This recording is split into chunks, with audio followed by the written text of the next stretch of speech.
Welcome back to the Explainer. So, you're building a mixed reef tank. It's the ultimate dream, right? But man, it can turn into a totally costly nightmare if you end up mixing the wrong roommates. Today, we're diving straight into the Saltwater Reef Co's guide on Reef-Safe fish compatibility. We're going to use their definitive chart to figure out exactly how to build a harmonious underwater ecosystem so you can avoid those super frustrating and, let's be real, incredibly expensive stocking mistakes. Okay, first things first, let's just shatter a massive industry myth right now. You see this label everywhere, reef safe. Generally, it just means a fish is unlikely to harm your corals, clams, or invertebrates. Unlikely. Notice that big, bold caveat right there? It is absolutely not a guarantee. We kind of fall into this trap of thinking these fish are totally harmless just because they usually ignore coral polyps. But remember, these are living creatures with real survival instincts. If they're stressed, if they're hungry, or if they're just fighting over territory, yeah, your so-called safe fish might just start nibbling on your prized corals or showing some sudden, nasty aggression. Okay, let's dive into this. Here's our roadmap for today. First, the reef-safe myth. Second, compatibility tiers. Third, the X factors. And finally, blueprints for success. Let's kick things off with Section 1, the reef-safe myth, and unpack this big assumption. This right here is the absolute foundational misconception of aquarium building. The guide puts it perfectly. Many species are considered reef-safe because they typically ignore coral polyps, yet stress, hunger, or territorial behavior can still lead to nibbling or aggression. I mean, that really hits the nail on the head, doesn't it? It perfectly explains why you can't just toss a bunch of generally peaceful fish into a glass box and expect a Zen garden. If a fish gets forced into a terrible roommate situation or its basic needs just aren't being met, it's gonna snap. It'll adapt to survive, and sometimes that means your coral becomes lunch. All right, moving on to Section 2, the compatibility tiers. Let's categorize these species. So how do we actually prevent that coral lunch scenario? Well, what's really interesting about this slide is how clearly the Saltwater Reef Co guide lays out the risk levels.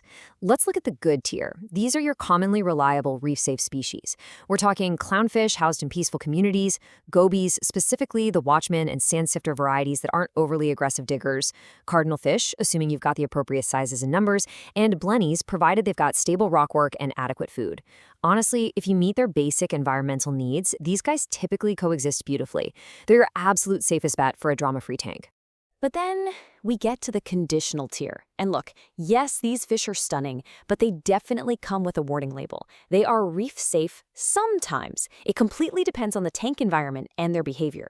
Take tanks, for instance. Great herbivores, usually fine with stable feeding, but they can easily stress out your smaller tank mates. Angelfish, super notoriously risky in coral-heavy systems, really only specific, system-tested ones behave well.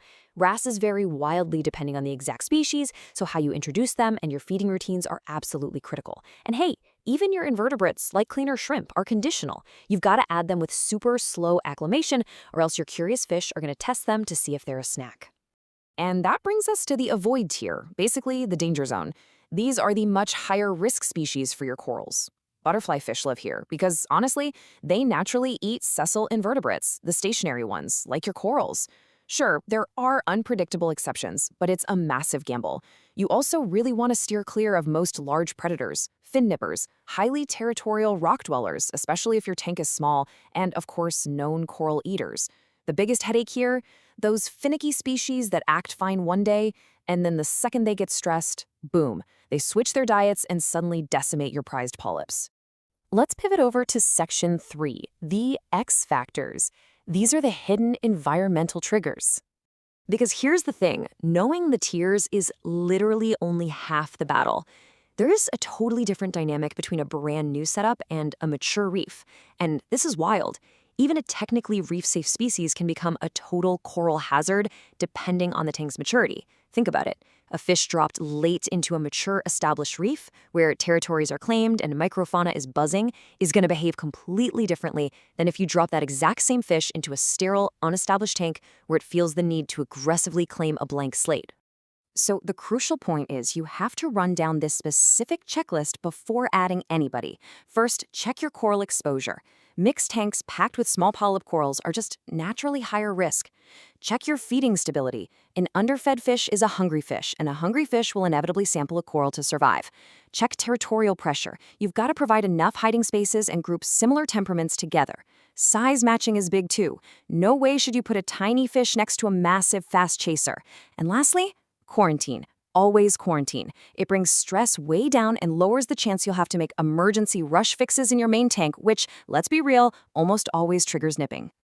Okay, so how do we manage all these variables? Well, experts swear by this master strategy called peaceful first sequencing. Step 1, you establish your algae and bioload balance. Get the foundation right. Step 2, add your compatible peaceful fish early on so they can settle in without any harassment.